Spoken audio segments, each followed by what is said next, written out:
Yang kedua yang duduk di sini, Imad Muhyiddin Habib Lutfi semua. Pertanda bahwa di sini masih Muhyiddin Habib Lutfi bin Yahya. Kalau hari ini saya nggak tahu. Kemarin. Yang kedua, Kiai Haji Imaduddin Al-Bantani, terus saya dukung perjuangannya sampai kapanpun untuk menegakkan kebenaran. Yang terakhir, kemarin masih diharamkan tentang tes DNA. Hari ini saya terjawab walaupun baru sedikit oleh pembahasan Kiai Sahal Abdurrahman.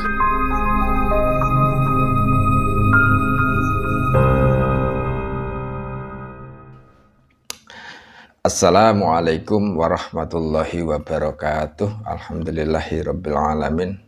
Wassalatu wassalamu ala asrofil anbiya'i wal mursalin wa ala alihi wa sahbihi ajma'in, amma ba'du. Para pemirsa Merdu 7 dimanapun Anda berada, pada kesempatan yang baik ini akan kita simak sama-sama ya. Kita dengarkan sama-sama ya, ini ceramah dari Kiai Haji Imaduddin Usman Al-Bantani. Dan yang sangat menarik pada video kali ini, Kiai Haji Imaduddin Usman Al-Bantani ini ceramah di depan muhibinnya Pak Lutfi bin Yahya. Jadi Kiai Haji Imad ini ceramah di depan muhibinnya Pak Lutfi bin Yahya. Apa dan bagaimana yang akan disampaikan oleh Kiai Haji Imaduddin Usman Al-Bantani?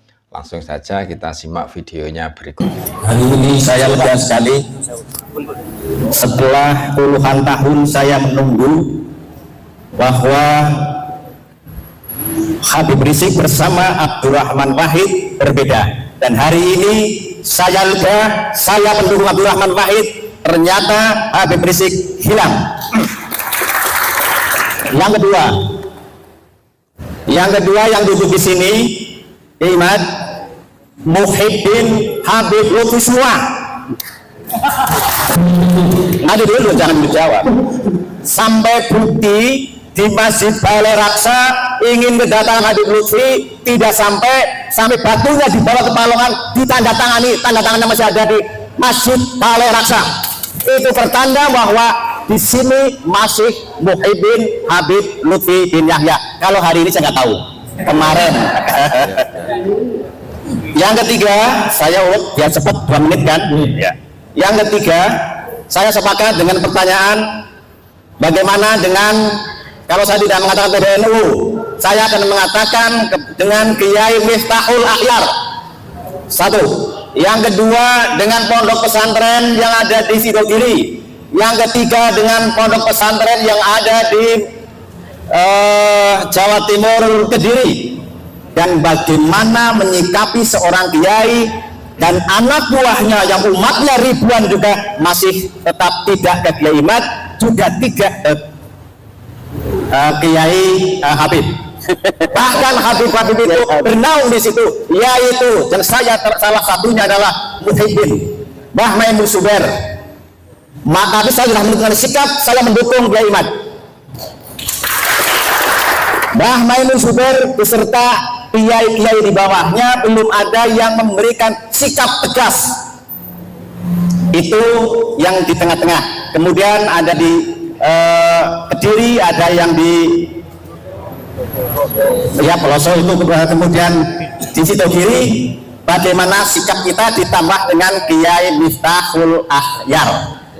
Langkah-langkah itu. Kemudian saya sampaikan jazakumullah khairul jaza, semoga Kiai Haji Saladullah panjang umur, manfaat sebagai panutan kita. Yang kedua, Kiai Haji Imaduddin Al-Bantani, terus saya dukung perjuangannya sampai kapanpun untuk menegakkan kebenaran. Yang terakhir, kemarin masih diharamkan tentang tes DNA. Hari ini saya terjawab walaupun baru sedikit oleh pembahasan Kiai Sahal Abdurrahman tadi pada waktu tentang menerangkan salah satu sirnya Allah adalah tes DNA. Saya menyimpulkan seperti itu. Maka saya bangga hari ini ada sedikit terjawab tentang yang mengharamkan tes DNA. Wallahu muwaffiq ila aqwamit thoriq. Assalamualaikum warahmatullahi wabarakatuh. Ini adalah merupakan sebuah alamat min alamatil khair bagi saya, bahwa memang apa yang saya lakukan itu dinilai oleh tokoh masyarakat, ada manfaat yang bisa diambil oleh banyak orang. Buktinya adalah dari pernyataan Kiai Wahid tadi. Untuk pertanyaan bagaimana upaya saya untuk agar pembahasan penelitian tesis saya itu bersinergi dengan PBNU, ya saya kira secara kelembagaan PBNU pada hari ini tidak ada kata menolak tesis saya, walaupun memang belum ada kata menerima tesis saya, tidak ada. Ada beberapa tokoh di PBNU hari ini yang mengatakan terlihat nampak berseberangan itu kan cuma satu orang, yang jelas-jelas itu beliau menolak. Itu pun beliau menolak bukan pada isi daripada tesis saya.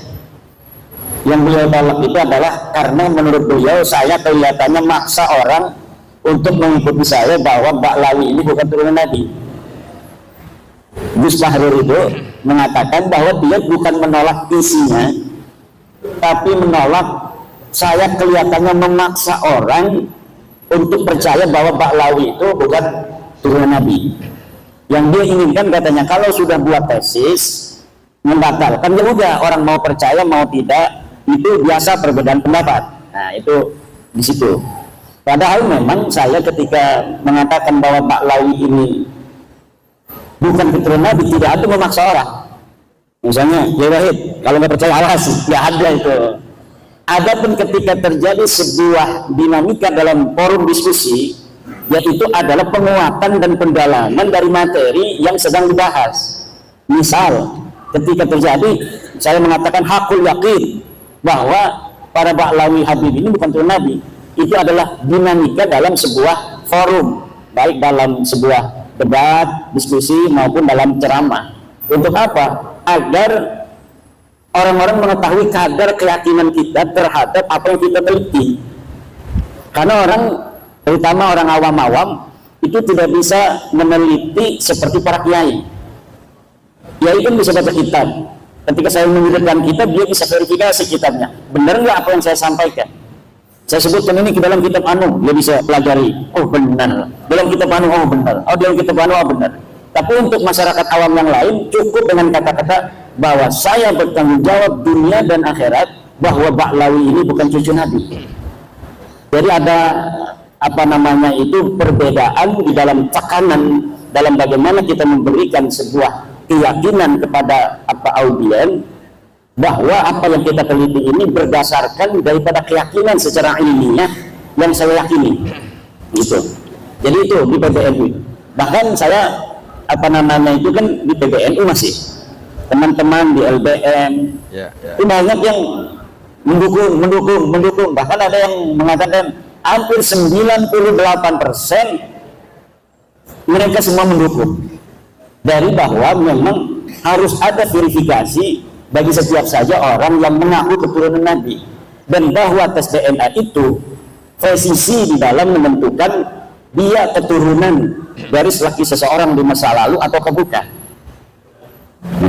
Adapun pernyataan orang tua kita Rais Am Kiai Miftahul Akhyar, itu beliau menegaskan bahwa itu bukan pernyataan seorang Rais Am. Beliau sendiri yang mengatakan itu katanya pernyataan saya sebagai Miftahul Akhyar. Coba masih ada pidatonya itu dalam rekaman pengajian beliau setiap hari Jumat, pengajian hitam, bahwa pernyataan itu bukan pernyataan beliau sebagai seorang Rais Am, tapi beliau itu pernyataan sebagai seorang ilmuwan Miftahul Akhyar. Itu menurut kata-kata beliau sendiri ya. Jadi orang tua kita Kiai Miftahul Akhyar ya sama dengan kita. Kita sebelum ada orang, misalnya saya sebelum meneliti itu bahwa ya Habib ini turunan Nabi, rumah saya itu ya sering didatangi Habib-Habib walaupun tidak dawir. Karena ada seorang Habib punya nenek ya masih keluarga. Dulu itu masih neneknya ya orang sana, orang kampung saya. Jadi sering ada Habib-Habib yang di rumah. Kemudian hari ini pun ada Ba'lawi yang tetangga saya. Ya tidak ada apa-apa. Bahkan ketika apa namanya itu ada masalah pribadi dia dengan tetangganya di perumahan ngontrak itu, mau diusir sama tetangganya karena urusan pribadi. Kakak saya yang ketua MUI Kecamatan Kresek yang membela dia. Tiap hari itu Mbak Lawi itu nongkrongnya di material paling besar di Kresek yang kakak daripada ibu saya, namanya material Pasir Indah. Itu tiap hari Mbak Lawi itu nongkrongnya di situ, temenan dengan apa namanya anak daripada kakak ibu saya itu. Jadi tidak ada masalah kalau misalnya apa namanya urusan secara kemanusiaan. Yang jadi masalah adalah ketika dia mengaku keturunan Nabi kemudian minta uang dengan memaksa dan sebagainya. Nah, jadi tidak ada urusan pribadi di dalam masalah penelitian nasab para habaib ini. Ketika kita sudah mengetahui bahwa seseorang ini adalah bukan turun Nabi, hukumnya wajib bagi siapa saja untuk memberitahu kepada yang lainnya.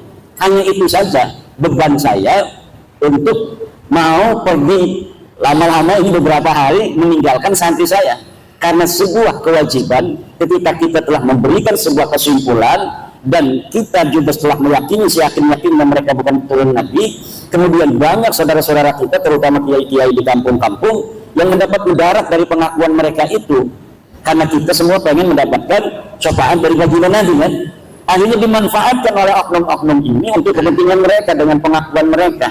Maka dengan adanya apa sahabat-sahabat PWI dari Banser yang luar biasa, setiap hari tambah ini mereka tugasnya itu adalah untuk menjaga orang-orang pejuang-pejuang yang sedang berjuang, yang bukan hanya saya, sudah banyak sekarang yang berani untuk mengatakan baik di media sosial maupun di pengajian-pengajian. Dan ketika dianggap tidak sejalan dengan para habaib itu, mukibinnya datang kan, itu PWI di situ langsung apa namanya melindungi. Lah ini tugas yang sangat apa namanya mulia dari PWI dari Banser di seluruh Indonesia yang sekarang mulai, walaupun paling masif di Pulau Jawa, paling masif lagi itu adalah di daerah Jawa Tengah dan Jawa Timur.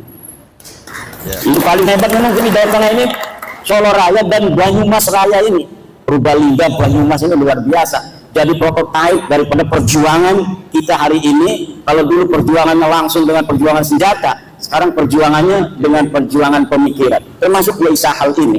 Ini perjuangan pemikiran, perjuangan dana, perjuangan mungkin akan banyak orang yang mukibin itu nanti mencela, mencaci, itu harus siap nih. Jangan senyum-senyum aja. Saya itu wajah saya udah nggak ada rupa orang itu di Facebook itu. Saya biasa-biasa aja, karena saya menganggapnya itu wajar. Cak seorang Nabi Muhammad SAW saja itu kan luar biasa. Innahu sahirun kadzab dan lain sebagainya. Ada lagi sahirun majnun, gila dan lain sebagainya. Jadi hal-hal yang semacam itu pasti akan ada konflik, walaupun sekecil-kecilnya pun akan ada konflik. Ya semacam ini konfliknya. Mertua dengan menantu, mertuanya dukung saya, menantunya belum. Atau sebaliknya, mertuanya dukung KB, menantunya dukung saya. Jadi ada konflik sedikit. Itu pasti dalam kebenaran itu ketika diungkapkan akan terjadi clash. Nabi Muhammad siapa dulu itu yang saling apa namanya tidak akur? Keluarganya Nabi. Abu Thalib, Abbas, Hamzah, ya kan? Abu Lahab, dia berbeda-beda. Yang langsung menerima hanya Hamzah, Sayyidina Hamzah. Abbas belum, sampai perang Badar Sayyidina Abbas itu masih perangnya bersama Abu Sufyan, bersama Abu Lahab, Abu Jahal. Kemudian Sayyidina Abu Thalib sampai meninggal tidak terdengar beliau mengucapkan la ilaha illallah, walaupun selalu mendukung. Jadi ada yang mendukung terus tapi nggak mau masuk PWI. Tapi mendukung, bahkan ngasih uang kalau ada acara PWI. Tapi belum pernah ngomong saya adalah percaya seyakin-yakinnya Pak Lawi itu berarti Nabi, belum pernah ngomong begitu. Tapi kalau ada acara PWI, ini buat ini ngasih aja sama ketua PWI Ki Alwi Ribo tuh. Ini 300.000. Nah ini Abu Thalib itu. Abu Thalib itu tuh. Nah saya yakin orang tua kita di PBNU itu para aulia-aulia lah. Jadi apa? Para pemimpin NU itu kalau sudah diangkat di PBNU itu memiliki kelebihan. Dan apa yang telah dilakukan oleh orang-orang tua kita itu mungkin itu yang terbaik pada saat ini. Itu yang terbaik untuk kita semua. Coba misalnya kalau baru misalnya 2 tahun yang lalu tesis saya ini PBNU dulu yang menerima, dikaji oleh PBNU, diputuskan betul Habib ini bukan turun Nabi. Sedang di bawah orang belum paham apa yang akan terjadi. Bisa di demo betul-betul besar-besaran PBNU. Kemarin aja ada yang demo itu. Kalau kemarin urusannya ecek-ecek itu, urusan sedulur itu, biasa NU itu sedulur itu nanti beres lagi itu orang-orang apa namanya sedulur semua. Urusan sedulur PBNU dengan apa warga NU dengan NU tidak akan mengeluarkan mereka dari NU bagaimanapun konfliknya. Itu kehebatan orang NU. Konfliknya nggak bakal bikin PBNU tandingan kecuali Idrus Ramli. Nggak ada. Sekarang pun Idrus Ramli udah nggak berani ngomong apa NU garis lurus, nggak berani dia. Saya omongin terus NUGL. Enggak, kami nggak NUGL katanya. Mana katanya apa kitab sejamannya tentang NUGL? Emang enggak, tapi kan mereka bikin grup Facebook dulu. Grup Facebook NUGL, bikin sebuah web NUGL. Tapi hari ini mereka nggak mau. Pak Lutfi Basori nggak mau disebut NUGL sekarang. Itu hebatnya NU. NU ini adalah Jam'iyyatun Mubarakatun. Jam'iyyatun Mubarakatun. Organisasi yang penuh keberkahan. Insya Allah pada saatnya semua warga NU akan sepaham dengan kita semua bahwa Habib ini bukan keturunan baginda Nabi besar Muhammad Sallallahu Alaihi Wasallam. Apalagi tuh pertanyaannya? Bagaimana menyikapi Kiai besar maka la tahdi man ahbabta walakin Allah yahdi ayasa. Pada zaman Nabi juga yang pertama beriman itu selain dari Sayyidatina Khadijah, Sayyidina Ali siapa? Ammar bin Yasir, ya kan? Siapa lagi tuh? Sumayyah, kan? Orang-orang ya kelas-kelas kita semua, Bilal bin Rabah. Tapi nanti lama-lama semuanya. Kalau dari atas dulu kurang cantik, tapi kalau dari bawah luar biasa itu. Nah, saya setuju tentang tadi antara Sayyidina wa Maulana Abdurrahman Wahid dan Rizik Syihab. Kalau kita ingin tahu bagaimana dia menantang mubahalah kepada Gus Dur dulu, Gus Dur, bawa anakmu, bawa istrimu, ayo kita bermubahalah. Siapa di antara kita yang dapat laknat? Siapa di antara kita yang mati mendapat laknat? Kalau saya dalam kebenaran, maka kau akan mati mendapat laknat. Kalau kau dalam kebenaran, saya dan keluarga akan mendapat laknat. Mati dalam su'ul khatimah, katanya kan? Mati hina bina. Gus Dur sudah meninggal apa belum? Gus Dur sudah wafat.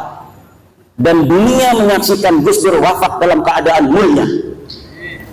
Gus Dur wafat sebagai seorang presiden yang diiringi sampai liang kuburnya dengan penghormatan paling tinggi dari negara Republik Indonesia, dihadiri oleh presiden dengan iringan la ilaha illallah oleh para santri. Ribut antara apa namanya itu pas pampres antara protokol negara dengan protokol santri.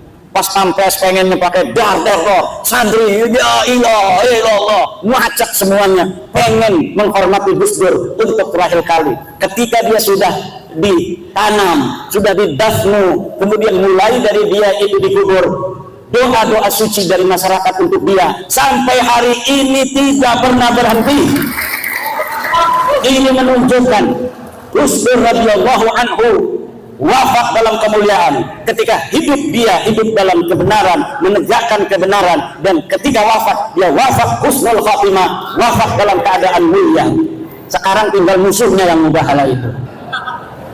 Kita akan saksikan yang berani bermubahalah dengan Gus Dur itu bagaimana akhir hidupnya, dan hari ini alamannya sudah mulai nampak. Bagaimana setiap hari dia merendahkan dirinya dengan kehinaan, terus menuju titik nadir kehinaan yang paling hina-hina. Terima kasih. Oke, jadi apa yang disampaikan oleh Kiai Imad ini sudah jelas ya. yakni bahwasannya sebagian dari PBNU ini menolak Kiai Imad bukan karena isi dari tesisnya Kiai Imad, akan tetapi yang ditolak itu menurut Kiai Imad kelihatannya Kiai Imad ini seperti memaksa orang lain untuk percaya bahwa Ba'alawi itu bukanlah keturunan Nabi. Sedang menurut Kiai Imad, ya, tesis itu adalah sebuah kajian Terlepas percaya atau tidak, yaitu terserah masing-masing. Ya, Kiai Imad hanya menyampaikan kajian, menyampaikan penelitian beliau bahwa menurut beliau Ba'alawi itu mustahil sebagai keturunan Nabi. Menurut kitab nasab tidak tersambung, menurut sejarah tidak nyambung, menurut tes DNA ini malah mustahil Ba'alawi adalah keturunan Nabi Muhammad SAW. Intinya kan begitu. Nah, itulah yang diframing oleh oknum Ba'alawi dan mukibin habaib, bahwa Kiai Imad itu diframing sebagai pemecah belah umat, ujaran kebencian dan lain sebagainya. Nah, kita sebagai orang yang berpikir waras, marilah kita sikapi polemik nasab habaib ini dengan nalar yang sehat. Kita sikapi dengan akal yang waras.